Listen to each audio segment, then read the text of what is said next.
una charla sobre el tema de EPOC, relacionado obviamente con la pandemia de coronavirus, con la intención de estas charlas de poder acercarnos un poco más a los pacientes que ya hemos tenido un distanciamiento a raíz del aislamiento del coronavirus, ¿sí? Les cuento un poquito cómo vamos a hacer el sistema para organizarnos nosotros.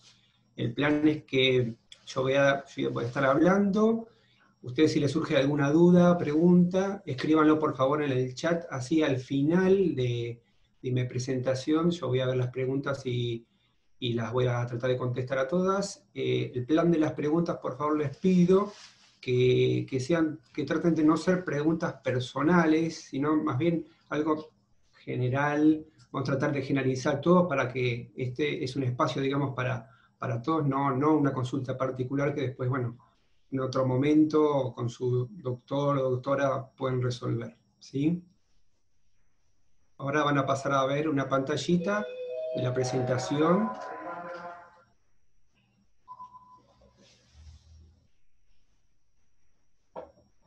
Bien.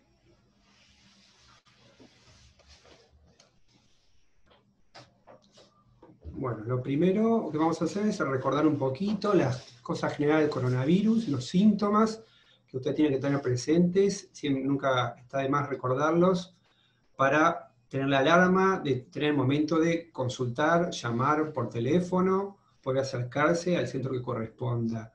Si una persona tiene fiebre y tos, si una persona tiene fiebre, dolor de garganta, fiebre y dificultad para respirar, o pérdida del olfato brusco o pérdida del gusto de forma brusca, por favor no duden en consultar, de ponerse en contacto.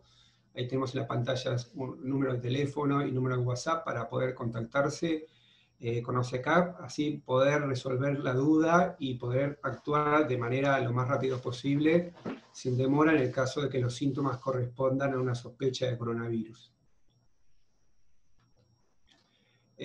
Bueno, el tema de EPOC es un tema importante, de las enfermedades respiratorias. Lo primero que se me ocurrió es hablar sobre el riesgo. Cuando hablamos de riesgo, no existe un solo factor que determine el riesgo, sino que hay muchas cosas porque pueden generar el riesgo.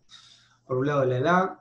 Sabemos que los mayores, sobre todo a partir de los 60 a 65 años, tienen mayor riesgo de tener una enfermedad importante por coronavirus, y a medida que se incrementa la edad, más todavía, a partir de los 70, 80 años, es que pueden surgir cuadros más severos.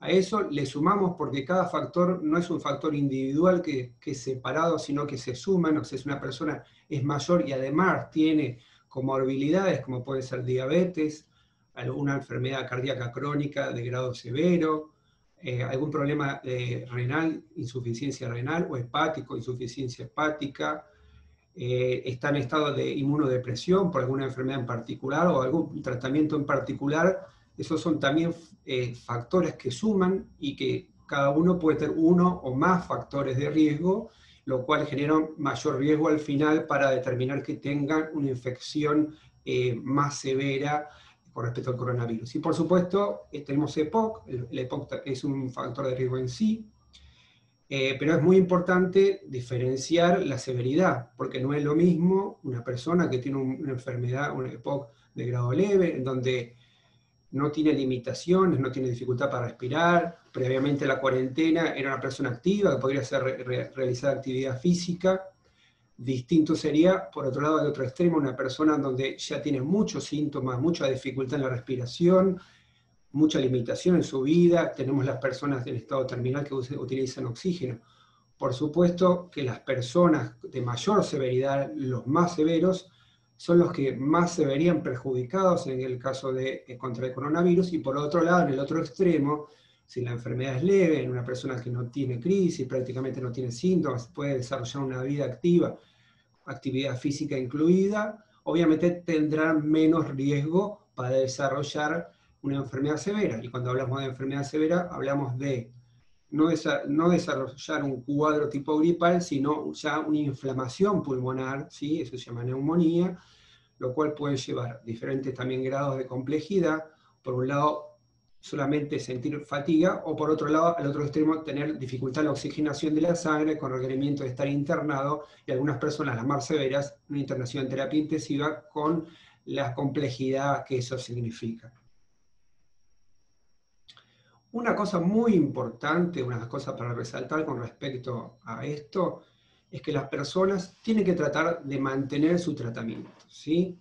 Una de las cosas que hace la diferencia, ¿sí?, es que si una persona continúa con su tratamiento habitual, ¿sí?, lo que vamos a evitar es que tenga posibilidad de tener recaídas o crisis, que en el caso de contraer coronavirus podrían ser un factor que genere mal pronóstico o una enfermedad más severa. Por lo tanto, es muy importante tratar de mantener su tratamiento, ¿sí?, sin abandonar, ¿sí? Por lo tanto, es muy importante del lado del paciente siempre tener presente si tiene recetas, ¿sí?, si se están por terminar las recetas, para estar a tiempo de poder solicitar las recetas, sea directamente a su médico o sea a través de los canales de contacto que tenemos por OSECAC. A través de la página se pueden hacer pedidos de recetas si es que usted no pudo tener contacto con su médico, ¿sí? Por lo cual también se implementaron ciertos cambios en el sistema de recetas, ¿sí? Se amplió la cantidad de recetas que se podían generar. Hasta antes de la pandemia, uno como médico solamente podía recetar en forma programada hasta 3 meses de tratamiento, y a raíz de esto y de la dificultad que obviamente las personas tienen de poner en contacto con los médicos y la menor cantidad de consultas que van a realizar, se prolongó la cantidad de recetas que puede hacer un médico a el doble, ¿sí?, a 6 meses, ¿sí?, de tratamiento, ¿sí? Y la posibilidad de realizar recetas a través de la forma web, en donde el médico no puede realizar las recetas desde su computadora de su consultorio, y las recetas quedan cargadas en el sistema sin necesidad que el paciente tenga que venir al consultorio a retirar la receta físicamente. Por lo tanto, les recuerdo, tengan presente estar al día con su medicación, revisar si se están por quedar sin medicación, anticiparse y poder adelantarse y solicitar las recetas a quien corresponda. Una cosa que surge también como cambio en lo que es el tratamiento de los pacientes con EPOC y con las que pueden tener sospecha o no de coronavirus, es que tratamos de no utilizar las nebulizaciones, ¿sí? Sobre todo para las personas que puedan sospechar que son contactos de otras personas con coronavirus o que tengan síntomas compatibles. ¿Por qué evitar la nebulización? Bueno, a partir de la nebulización se generan gotitas de agua en el aire donde el coronavirus puede viajar. Entonces, si una persona que se hace una nebulización está enferma o tiene sospecha de estar enferma, puede generar gotitas con coronavirus en el aire, y una persona que esté cercana a ella se podría contagiar. En ese caso, tenemos la opción de cambiar la medicación nebulización a medicación en aerosol. Sí, hay mucha medicación que existe en la forma de nebulización, que también existe en aerosol. Puede ser un aerosol solo o a través de una aerocámara. Es el mismo tipo de medicación, o sea, lo único que cambiaría es la forma, y con esta forma, a través del aerosol y la aerocámara, con o sin aerocámara, nos aseguraríamos de no generar gotitas en el aire y evitar el contagio de personas cercanas. Otra cosa muy importante es acordarse de la vacunación, ¿sí? Todos los años nos tenemos que acordar de la vacunación, ¿sí? Sobre todo antes que empiece el invierno, la primera vacuna que tenemos que recordar es la vacuna antigripal, ¿sí? Para las personas a las quienes les corresponde, obviamente la vacuna antigripal no se aplica a todas las personas, sino que hay grupos de personas a las cuales se lo aplican, ¿sí? Por ejemplo, las mayores de 65 años y a las personas que tienen enfermedades crónicas, ciertas enfermedades crónicas que se consideran que podrían ser pacientes de riesgo, también igual que con coronavirus, se le indica la vacuna antigripal. Entonces, todos los años hay que renovar la vacuna antigripal. Recuerden que la campaña de vacunación antigripal empieza en el mes de abril-mayo, ¿sí? O sea que las personas que necesitan la receta, acuérdense de tener una consulta con su médico para solicitarle la receta, ¿sí?, para poder aplicársela sin inconveniente. Y otra vacuna que los pacientes respiratorios, en el caso de POC, tienen que tener presente es la vacuna contra el neumococo o antineumocóxica, ¿sí? De la cual existen dos vacunas, ¿sí? El carnet completo de vacunación incluye a las dos vacunas. Tenemos dos nombres, una que se llama Prevenar 13 y otra que se llama Neumo 23, ¿sí? Según corresponda, esto no es igual para todos los pacientes, esto puede variar. Cada doctor, su doctor médico de cabecera, neumonólogo, le va a indicar cuántas dosis necesita de esta vacuna. La idea es tener el carnet de vacunación al día y de esta manera, con las vacunas, generar anticuerpos y estar protegidos ante la infección. Si no quiere decir que no puedan controlar la infección, sino que la idea es tener anticuerpos para que si llegara el caso de tener la infección, su cuerpo pueda desarrollar las defensas más rápido, actuar más rápido y evitar una enfermedad severa. Otra cosa muy importante es lo que respecta al tabaquismo, ¿sí? Más allá de lo que todos pueden saber, las personas que tienen POC, la gran mayoría desarrollaron el POC a raíz de que consumen o consumieron cigarrillo, más allá de que el cigarrillo en sí genera enfermedad pulmonar, genera el trastorno de POC, ¿sí? Y otros trastornos como ser el enfisema, se está viendo que el cigarrillo, ya se conocía previamente, genera una alteración en la vía respiratoria que favorece a la infección, ¿sí? Por virus y por bacterias. O sea que el fumar en esta situación podría favorecer la entrada del virus al organismo y además, ¿sí?, se sabe que podría ser un factor de riesgo para desarrollar la enfermedad con mayor gravedad, ¿sí? Por lo tanto, siempre en nuestro consultorio, para los pacientes que fuman, recordamos el tema de hacer algo para tratar, encarar un tratamiento para dejar de fumar, pero en este caso podría ser una buena oportunidad porque encima el fumar puede generar una mayor facilidad de infección, ¿sí?, y un empeoramiento en el grado de infección, podría generar una infección más severa.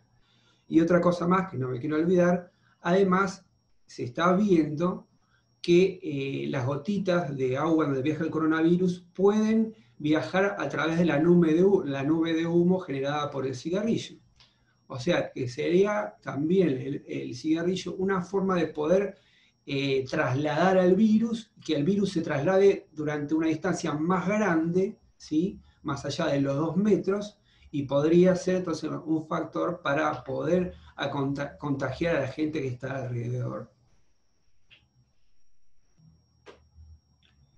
Una cosa que también tenemos que tener presente, muchas personas con el aislamiento ya dejan de tener las actividades de la vida cotidiana, donde podían salir varias veces al día o a ir a trabajar, donde ya estaba su cuerpo acostumbrado al movimiento, entonces se quedan en su casa, tienen menor movimiento.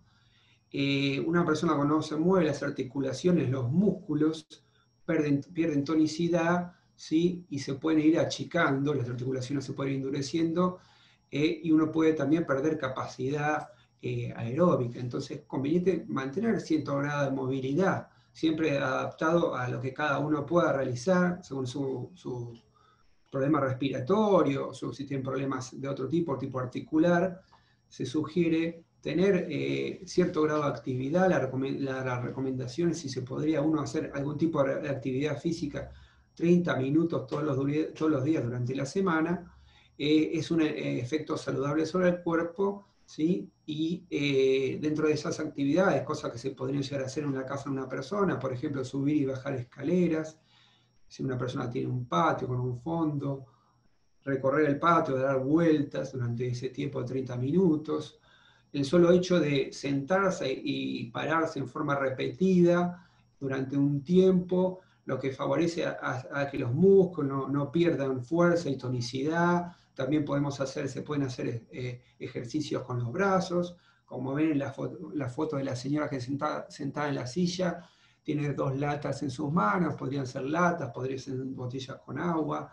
La intención es que también los músculos de la parte superior, los hombros, los brazos, mantener su tonicidad, no pierdan la fuerza, porque cuando una persona pierde fuerza en sus músculos, cuando quiera realizar de nuevo las actividades que estaba acostumbrado a realizar, van a sentir el doble, que tiene que ser el doble de esfuerzo, y eso también genera un aumento en la sensación de falta de aire.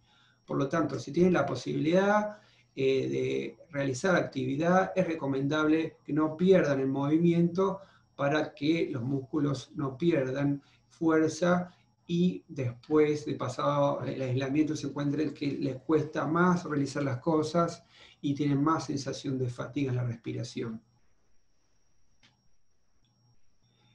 Una cosa que, bueno, ustedes se habrán dado cuenta y que surge como una cosa que puede suceder en las pandemias, es que obviamente uno siempre la intención es priorizar lo más importante, por lo cual se ha modificado el sistema de salud donde se dio prioridad a todo lo que es la atención de emergencia y lo que es los síntomas del coronavirus. Y por otro lado se pusieron algunas cosas digamos, que son de control periódico general, que no tienen, digamos, una importancia vital en su realización, por ahí resultan postergadas, así que por ahí estudios de control periódico que no necesitan de un cambio de tratamiento o de ajuste, fueron postergados para el otro lado darle un poco más de prioridad a lo más urgente. Si bien hay cosas de control periódico que se siguen haciendo, podrían llegar a ser controles diabetológicos, cardiológicos, de hematológicos de anticoagulación, por ahí algún control general de menos importancia ha sido postergado. ¿Sí? Bueno, ahora vamos a dejar un espacio para poder contar algunas preguntas que fueron surgiendo, ¿sí? y poder responder.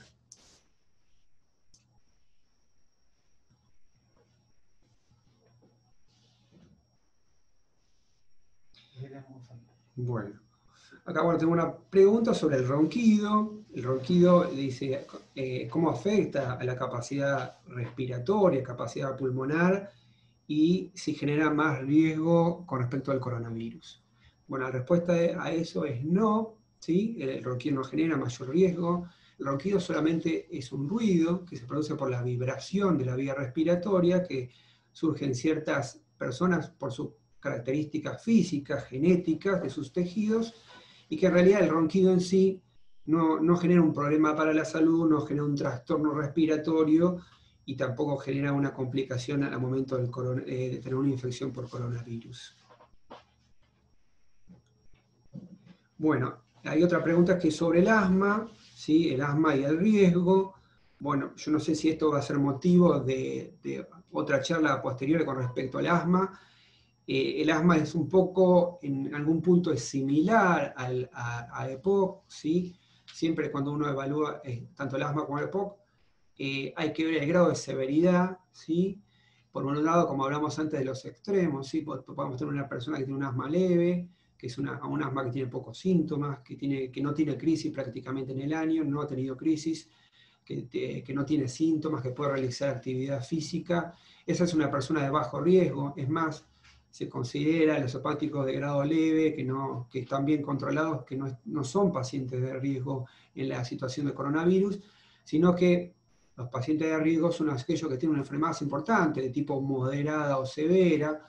Eso de acuerdo a su médico lo van a saber, pero tengan en cuenta que son personas que tienen síntomas regularmente durante la semana, que han tenido crisis los últimos meses, que han tenido internación en el último año por asma, ¿sí? Esas son las personas que son de riesgo, el asma de grado moderado severo, y por otro lado las personas que tienen un asma leve, que prácticamente no tienen síntomas, no han tenido crisis, ninguna complicación, generalmente no tienen riesgo en el contexto del coronavirus.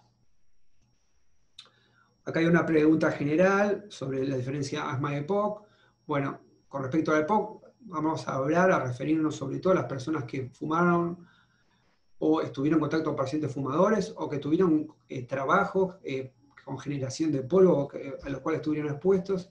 A eso llamamos pacientes EPOC, y el asma es otra parte que más bien tiene que ver con algo de inflamación de la vía aérea, que tiene un componente genético, tienen familiares que han tenido asma, padres, hermanos, que los síntomas empiezan desde niño, que no han fumado, ¿sí? Eso es muy importante, y que pueden ser alérgicos, ¿sí? Entonces ahí hay una división que es lo que corresponde, que es lo que es el asma y lo que es el EPOC puramente. Después hay pacientes que pueden tener las dos cosas, pueden ser que hayan tenido síntomas de niño con broncoespasmo iniciado y después de adulto han fumado y pueden tener las dos cosas, pueden tener asma, porque el asma, digamos, también es una entidad crónica que no desaparece del cuerpo, y después agregar el cigarrillo a la edad adulta y tener los dos problemas de salud.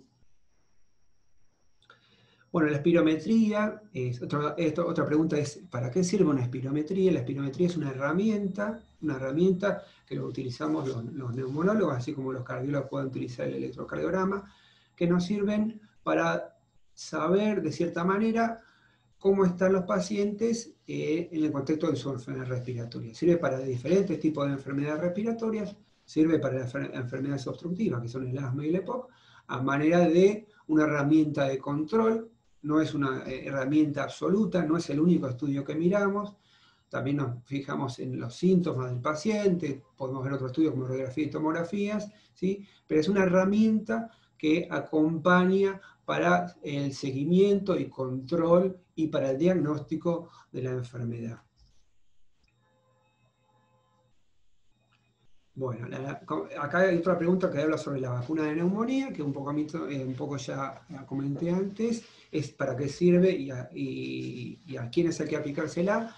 Bueno, la vacuna de neumonía es una vacuna, el objetivo es generar anticuerpos, o sea, estar con el sistema inmunológico alerta en el caso de contraer la infección. La vacuna no previene la infección, no evita la infección, sino a la hora de contraer la infección, porque no existe algo que lo pueda impedir, estar en nuestro sistema inmunológico preparado y que actúe más rápido y así disminuir la severidad de la enfermedad. Si cuando uno contrae una neumonía, el neumococo es la bacteria que más genera neumonía en las personas que no están hospitalizadas, puede tener una neumonía leve o una neumonía grave. Está vacunado, disminuye la chance de tener una neumonía grave, ¿sí?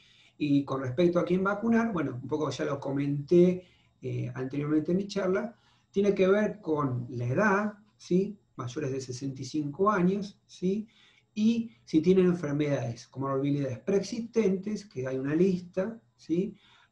A los que se considera como grupo de riesgo para, en el caso de contraer la infección, hacer una enfermedad severa, los cuales se vacunan, dentro de los cuales están las enfermedades crónicas cardíacas severas, respiratorias severas, la diabetes, los problemas inmunológicos, los problemas renales crónicos, las hepatopatías y alguno más en la lista.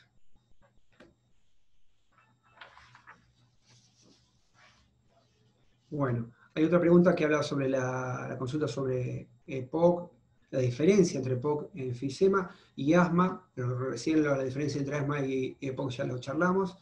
La diferencia de EPOC y enfisema básicamente son dos enfermedades que pueden ser producidas por el mismo agente, que es el cigarrillo, ¿sí? Con respecto a EPOC, estamos hablando más bien es la inflamación bronquial que se genera, los bronquios se inflaman en forma crónica, se van cerrando, lo que genera síntomas de tos, dificultad para respirar, ¿sí?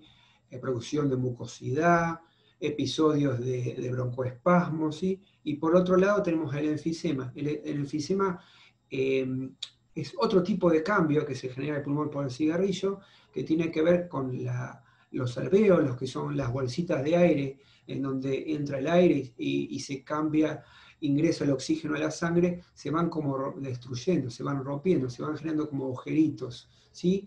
Y en ese caso, el enfisema tiene un grado de severidad también. Lo importante es actuar a tiempo una vez detectado, porque si uno actúa sobre el agente causal, en este caso el cigarrillo generalmente, puede parar el avance de la enfermedad, ¿sí? Y evitar que en el futuro haya mayores complicaciones. O sea, una entidad que al dejar de fumar, al actuar tempranamente sobre eso, podemos evitar la progresión y el avance. Bueno, acá hay otra pregunta que relaciona entre EPOC y esofagitis, me parece que lo que le tengo que responder es básico, me parece que no hay una relación directa. Después hay pacientes que pueden tener EPOC y esofagitis. La esofagitis es una inflamación del esófago que puede ser producida por muchas cosas, por ejemplo el reflujo. O sea, pacientes que pueden tener las dos cosas juntas, ¿sí? Pero no hay una relación directa entre una y la otra. Bueno, con respecto a una pregunta que hace una persona que habla de si la cánula nasal, esto hablo de para las personas que por ahí no lo conocen, nunca han tenido oxígeno o utilizado oxígeno, es la manguerita, por así decirlo, que se utiliza para poner en la nariz para que llegue el oxígeno a su cuerpo. La pregunta es sobre si la cánula nasal tiene igual efecto que la nebulización, ¿sí? Lo que les puedo decir es que la cánula nasal solamente sirve para brindar oxígeno, ¿sí? Para que uno pueda aspirar mayor cantidad de oxígeno. Y por otro lado, en la nebulización, si bien se puede hacer una nebulización con oxígeno, obviamente en nuestra casa sería más difícil, tendríamos que tener un tubo de oxígeno para nebulizarnos con oxígeno. Generalmente cuando uno se nebuliza con el aparato nebulizador, se hace con el aire que hay en el ambiente, no es con oxígeno, ¿sí? Una nebulización con oxígeno generalmente se hace en el ámbito de un sanatorio o personas que tienen un tubo de oxígeno en su casa.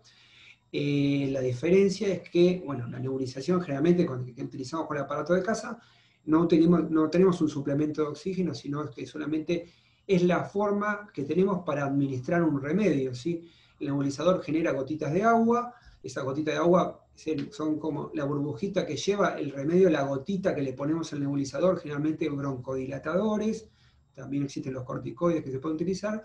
Entonces la forma de llevar hasta la vía respiratoria a través de pequeñas gotitas de agua de los remedios que estamos utilizando, ¿sí? Otra función también que tiene la nebulización es brindar humedad, ¿sí? ¿Sí? Sobre todo para esas personas que tienen mucosidad, que se hace muy pegajosa, muy densa, muy espesa, utilizamos la nebulización, además de ser el vehículo para administrar una gotita o un remedio, es para humidificar las secreciones respiratorias, hacer que se hagan más fluidas y que sea más fácil de toser, de expulsar, ¿sí? Bueno, hay otra pregunta de otra persona que habla de qué es el broncoespasmo, si eso es asma.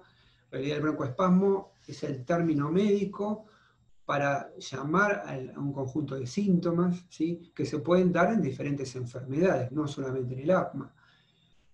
Los síntomas son la dificultad para respirar, el sentir en la respiración un ruido que es como un chillido, un silbido, y la sensación del pecho cerrado. Esos son los síntomas de un broncoespasmo. Se pueden dar en el asma, se pueden dar en el EPOC, se pueden dar en otras enfermedades respiratorias, o sea que el broncoespasmo solamente es un conjunto de síntomas que sirve para los médicos para saber qué puede, y tratar de averiguar qué es lo que está pasando, pero no siempre diagnosticamos asma cuando una persona tiene broncoespasmo.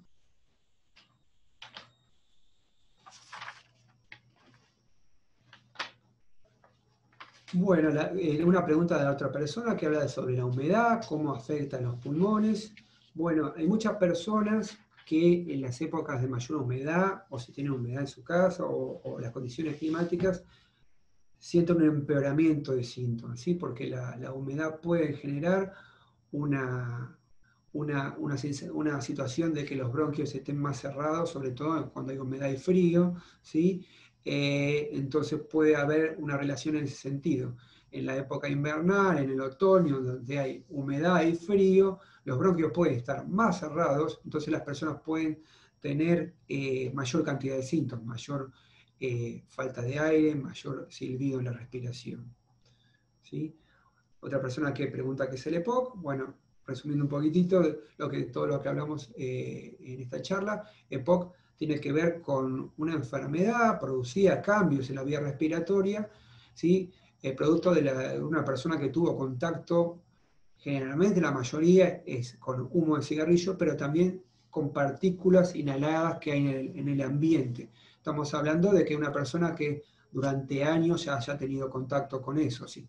Puede ser el cigarrillo por fumar, puede ser el cigarrillo de la persona que está al lado de uno, familiar, conviviente, o también puede ser situaciones laborales donde estuvieron expuestos a productos combustibles, con humos de otras formas, o partículas en el aire que pueden generar con el transcurso del tiempo una inflamación crónica de los bronquios y desarrollar EPOC.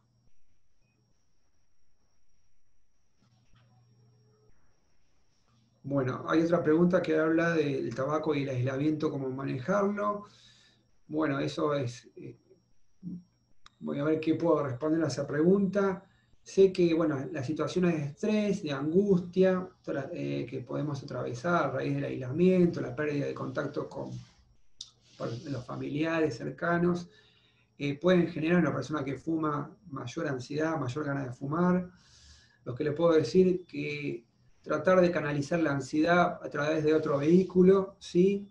El tabaco no tiene que ser la forma de quitarla o mitigar la ansiedad de una persona, ¿sí? Porque es un elemento que genera un daño en la salud, un daño pulmonar. ¿Sí? Lo que le podría recomendar es tratar de canalizar la ansiedad que genera un aumento del fumar a través de otra vía, practicar un hobby, distraerse mirando la televisión, escuchando la radio, buscando otra alternativa para que su cerebro piense o dejar pasar el momento de angustia y no recurrir como primer elemento al cigarrillo. Otra pregunta sobre otra persona que habla de si una persona que tiene o tuvo coronavirus y ya no tiene riesgo. Si la persona ya atravesó la enfermedad y está curada, ya pasó el tiempo de la enfermedad, digamos, esa persona genera anticuerpos, tiene anticuerpos en su sangre, ¿sí? Por un tiempo que todavía no se sabe del todo, por varios meses seguro va a tener anticuerpos en su sangre y no se va, por ahora no se sabe, pero se piensa que no se va a volver a enfermar mientras tenga anticuerpos. Así que una vez que una persona cursó la enfermedad, por ahora, todavía esto es algo novedoso y pueden surgir más adelante personas que se vuelvan a infectar, no queda de todo claro, pero por ahora lo que se piensa es que después de la enfermedad uno desarrolla esos anticuerpos y va a tener anticuerpos en la sangre durante varios meses y durante esos meses va a estar protegido y la chance de volver a infectarse sería baja.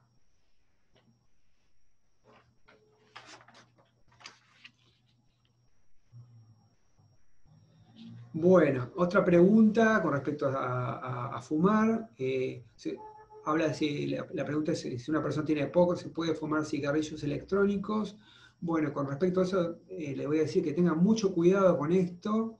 ¿Sí? El cigarrillo electrónico, la verdad que no está avalado desde el punto médico por ningún tipo de grupo o sociedad médica y por el contrario, se han notificado en muchas partes del mundo enfermedades producidas por el cigarrillo electrónico. ¿Sí? Así que se vieron enfermedades y enfermedades importantes generadas por el uso del cigarrillo electrónico. Así que no recomendaría la utilización del cigarrillo electrónico como herramienta para dejar de fumar, menos en personas que ya tienen enfermedad pulmonar, porque está la posibilidad de que el uso del cigarrillo electrónico genere también una enfermedad pulmonar. Bueno, con respecto a la vacunación, ya charlamos antes. La pregunta es sobre cada cuánto hay que vacunarse, sobre una persona de POC. Como le dije, la vacunación antigripal es anual, todos los años, y después tenemos las dos vacunas para neumonía. ¿Sí? Con respecto a esas dos vacunas, tenemos tener las dos vacunas aplicadas. ¿Sí? Una vez que están aplicadas las dos vacunas, después tienen que hablar con su médica porque se puede variar si tienen que renovar la vacunación a los 5 años o si uno se vacunó antes de los 65 años, después de los 65 años. O sea, en cada caso particular puede variar. Así que la recomendación es vacuna antigripal anual y tener las dos vacunas de neumonía, la número 23 y la número 13, y después hablar con su médico de cabecera para saber si tienen que volver a aplicarse alguna dosis o no, porque puede ser que sí o puede ser que no.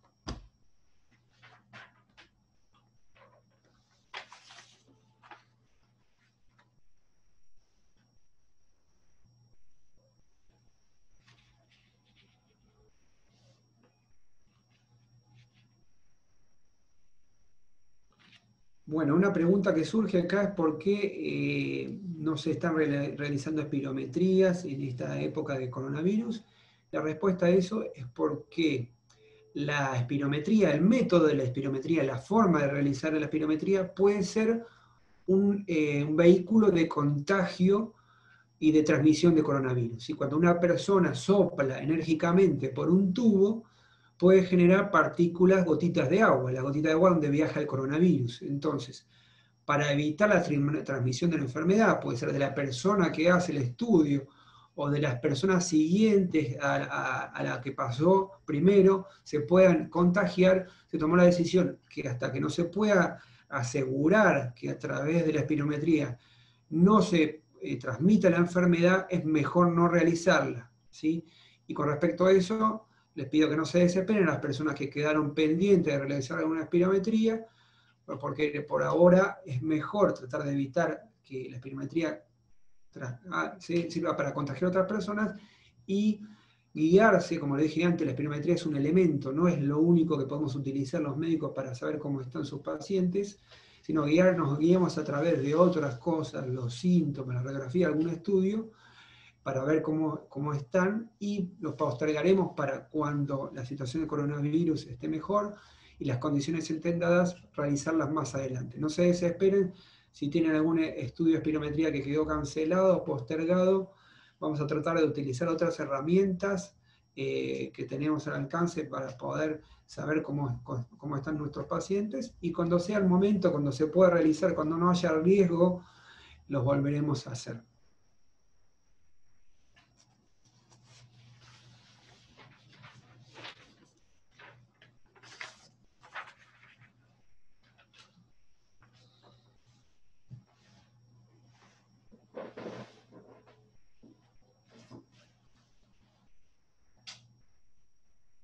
Bueno, con respecto a la actividad física y una persona pregunta si puedo realizar actividad física, si tengo EPOC. Bueno, un poco hablé al final sobre la charla sobre eso.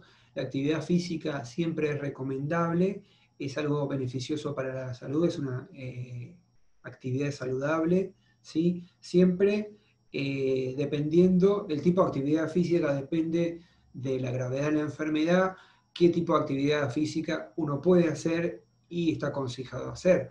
¿Sí? Si es una persona joven, tiene una enfermedad de grado leve y al momento de hacer actividad física no siente ningún síntoma, puede hacer actividad física. Siempre lo que yo recomiendo cuando uno si va a empezar es empezar de a poco y después ir aumentando la cantidad de tiempo y la cantidad de esfuerzo que hace progresivamente, porque si uno empieza de golpe, rápidamente, con mucho esfuerzo, puede sentirse con dificultad, puede sentirse mal. Y por otro lado tenemos las personas que tienen una enfermedad severa, con mucho compromiso. Obviamente que esas personas, el tipo de actividad física que pueden realizar son mucho más leves, son tendientes a mantener el tono de los músculos, no de hacer un esfuerzo fuerte, sino movilizar los músculos con por ahí esfuerzos cortos, descansando. Puedo hacer unos minutos de caminata, parar si siento fatiga, hasta que me recupero, después puedo continuar un rato más, ¿sí? Hasta que uno sienta que se sienta bien. Si uno se ve que empezó a hacer actividad y la verdad paró, descansó y no tiene más ganas o no se siente bien, para y no hace más, ¿sí? O sea, las personas que tienen un grado de enfermedad severa, siempre ejercicios de tipo más leves, ejercicios más cortos, parando, descansando si tiene fatiga, un rato, para después hacer un rato más de actividad física. Con respecto a otra persona que pregunta qué es más efectivo, si el aerosol o la nebulización, digamos, como un poco expliqué antes, las dos pueden ser la forma de administración, de administrar un medicamento, ¿sí? Hay medicamentos que vienen de las dos formas, vienen en forma de aerosol y en forma de nebulización. En ese caso es lo mismo, porque es el mismo remedio. Es como si fuera un analgésico que uno tomara en forma de comprimido o se lo inyectara en forma de intramuscular. Sí, es el mismo analgésico. Sería el mismo remedio que se administra de dos formas, vía nebulización, vía aerosol.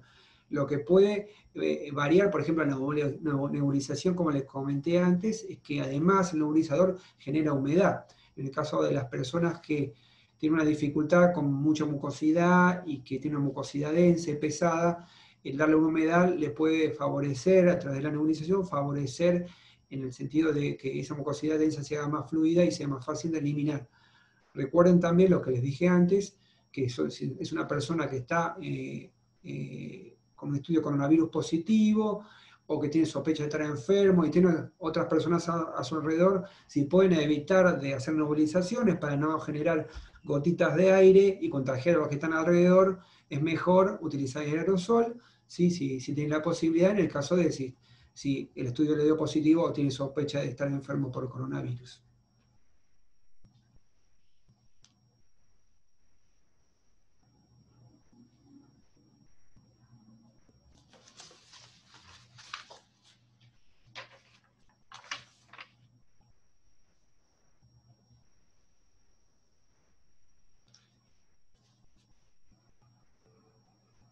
Hay una pregunta de una persona que pregunta si el Seretide, que es el nombre de un remedio, contiene corticoide. Sí, el Seretide contiene corticoide. Los corticoides son un elemento muy importante para las enfermedades inflamatorias respiratorias como son el asma y el EPOC. ¿Sí? Generalmente el efecto del corticoide que uno se administra a través de la vía respiratoria, la cantidad, el efecto, porque la pregunta es sobre si le genera efectos adversos, ¿sí?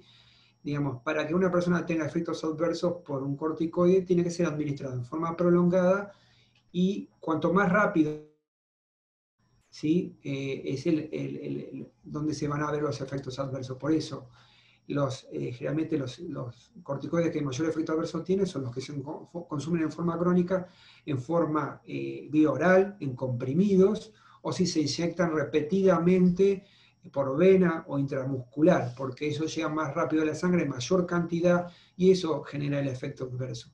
Generalmente con la administración de un corticoide por la vía respiratoria en forma crónica no se ven efectos adversos importantes. Hay millones de personas que utilizan esta medicación en el mundo y la siguen utilizando y la realidad no se ha demostrado un efecto adverso importante por el uso crónico de corticoides. Así que una persona tiene o piensa si eso lo puede perjudicar, la verdad que en este caso, en este tipo de enfermedades, conviene continuar con su tratamiento porque los efectos adversos al ser administrados por la vía respiratoria, la verdad que son poco frecuentes y de menor severidad. Otra pregunta habla sobre qué son las bronquiectasias. Bueno, las bronquiectasias es otra enfermedad respiratoria que también genera síntomas de obstrucción bronquial, que tiene que ver con una cicatrización bronquial.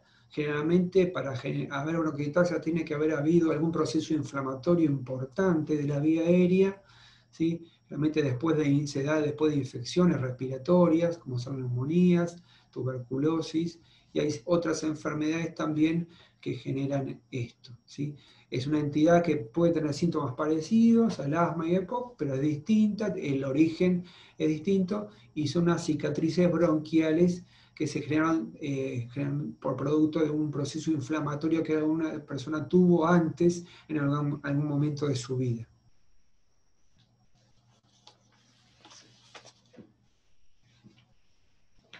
Bueno, damos por finalizada la charla. Espero que le haya sido útil esta información y que, bueno, tomen las recomendaciones para poder ponerlas en práctica.